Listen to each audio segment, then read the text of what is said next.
Ko nevajadzētu darīt darba intervijā? Nu, nākošais solis ir jāsaprot tāda reāla situācija, ka darba intervijā var pateikt lielas summas naudas. Tur nepiemēram 2000, 3000, 4000, 5000. Bet pie tādām finansēm, pie tādām atbildībām cilvēks pajautās pretī konkrētas lietas, kā viņš varēs nopelnīt šo te summu, ja?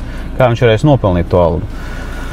Un tad ir jābūt gatavam skaidram plānam, nevis tā, ka man vajag tādu un visu, tāpēc, ka man tur ir kredīti, man tur ir māja, man tur ir mašīna, vēl kaut ko. Tas īstenībā nafig nevienam darba devējiem īsti neinteresē. Viņam interesē to, kā šis personim, kā šis cilvēks var ienest uzņēmumā labumu.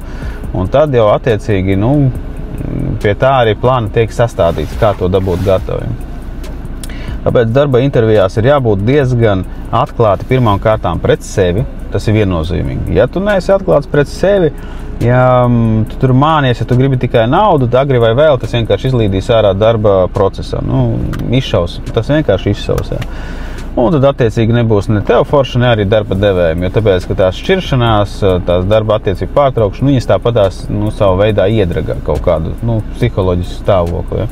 Vienīgais, ja tu neesi rekordists, tur 100 jau darba vietas pamēģinājis. Ja. Tas ir nākošais solis arī, ko darba devējs skatās, kad ja pieņemsim cilvēks ir strādājis tik daudz, reāli tik daudz trakas lietas, ja, darījis, tad vienkārši vienā brīdī saproti, ka varbūt tās viņš neuzkavēs, tāpēc, ka viņš nav patstāvīgs. Ja. Nevienam baigi darba devējiem negribās pieņemt un atlaist. Viņš grib atrast cilvēku, kurš strādās un darīs foršas lietas. Ja.